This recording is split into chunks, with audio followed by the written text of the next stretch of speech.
I am not a cop. I'm not a fucking cop, cop, cop, cop, cop. I'm not a fucking cop. Are you a fucking cop, cop, cop, cop, cop? Are you a fucking cop? Here comes Sally with the blue dress on. You sure you're not a fucking cop, man? You know by law if I answer that question, you have to tell me, otherwise it's entrapment, right? American punk rocker Laura Jane Grace of the band Against Me has returned for their second studio album, Hole in My Head. Against Me was one of those bands I never intended to see live, but they always just seemed to be playing at the shows I went to. At the time, I was way more invested in emo than the folk punk that they were providing. But as time has gone on, the genre of folk punk has grown on me. I also think the times have changed as the slow creep of fascism is reaching a fever pitch. So the visceral and cutting sound of punk rock is both motivating and soothing. It gives you this sense of the world is fucked, but we aren't alone. It creates a kind of bond and solidarity. It is also deeply personal on this album for Laura, who is a trans woman, with trans people being the target of the far right and what we are experiencing today in the forms of anti-trans hate is just an echo of what the Nazis did when they burned the books of gender scientists back in the 30s and 40s. And all of this gives context for this short little punk rock anti-fascist album. The album opens with the straight-up punk rock banger Hole in My Head, which sees Laura self-reflecting how their emotional intensity and political outrage can alienate some people, but that at the end of the day, it's better to be true to yourself. I also like how this rejection of conformity is contrasted in the chorus with the line, "I need a hole in my head," as if not conforming is something that society sees necessary to medically treat with like a lobotomy. It is a subtle, or really not so subtle, dig at the historical push to medicalize those who are different. But there is another way to read this line, as Laura herself has described that the title comes from their child, who expressed that the facial feminization surgery that Laura was receiving is akin to putting a hole in your head.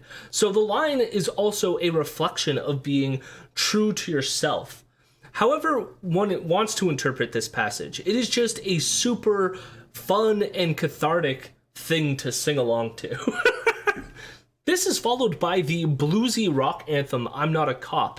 The song is both anti-actual police, but also seemingly about how we police each other. When Laura sings, the ego is a fragile figure waiting to crack. I can't help but reflect on the infighting in leftist communities as they try to police each other, when we should be instead trying to build solidarity with one another. But there is also the fact that cops themselves have huge fragile egos, and when they crack, they just might kill you.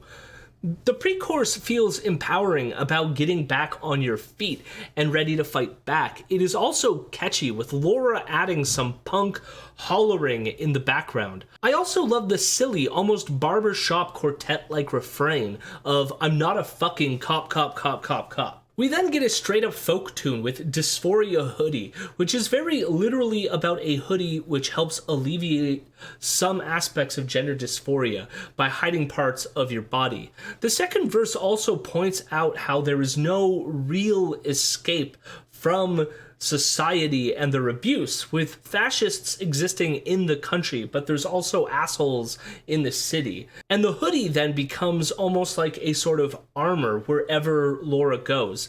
The only thing I find annoying about this song is when Laura rhymes Adidas with Jesus in the chorus. I don't know why, I just cringe at that.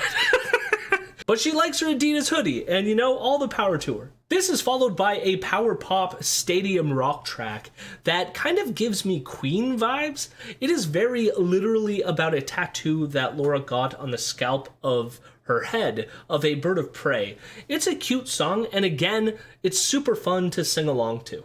The song Punk Rock in Basements is primarily a clean electric guitar with clapping, as Laura relives making punk rock in basements when she was younger, something I also can relate to. With the closing line being yelled that punk is dead, Laura has said that this isn't to be taken literally, but something that we should always think about. Are we still being radical enough? And although I like the lyrical themes on the song, musically I find it kind of stale. It lacks a lot of the urgent energy that has been found on the rest of the album so far. But yeah, I think we need to internalize that. Are we being radical enough? I think that is a great message. We then get an acoustic, dare I say, emo-like song with Cuffing Season. It is both about love, but about fighting together in a shitty world. The line, if you're not afraid to die, why don't you fucking prove it, is just devastating. The end of the song starts to build as well, but it kind of ends abruptly, and I find that sort of unsatisfying. But overall, the song is catchy, emotional, and powerful.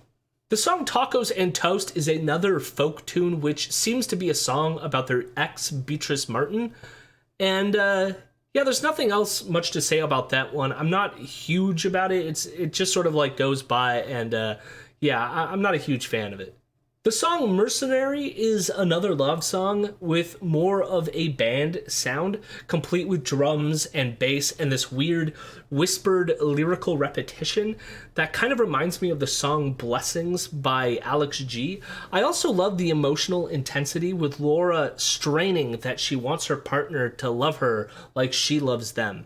It's another great song.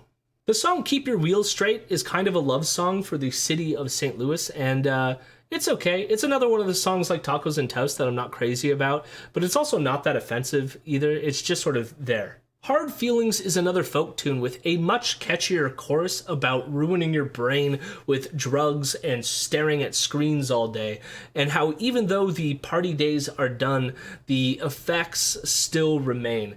And yeah, I find it a very compelling song and kind of sad, you know, of like how we're all just sort of like dying in the end. And this theme continues with the last song on the album, which is a downer called Give Up the Ghost, an acoustic song about giving up. However, maybe because of some of the themes of the last song, there was a sense in which this giving up is sort of like forced on Laura. She seems to want to rebel against it, screaming at God that they're not done, but the song still ends on the line that it is time to give up the ghost. And yeah, it's such a downer to end on. Hole in My Head is a short album with a diverse assortment of songs that mostly sound fun to listen to. I wish some of the lyrical themes were more cohesive. I also found the album way more enjoyable in the front half when the energy was more directed at the political structures that suck. But by the end, you know, life and sadness seeps in and it's kind of dreary and depressing, and maybe that's just how it goes, but I would hope not, you know. I wanted a bit more hope at the end. Overall, though, there is a lot here worth listening to and singing along to, so yeah, you should check this one out. I would give this album a 7 out of 10. What did you think of this album? Let me know in the comments down below. You know, like the video, subscribe to the channel, and thanks for listening.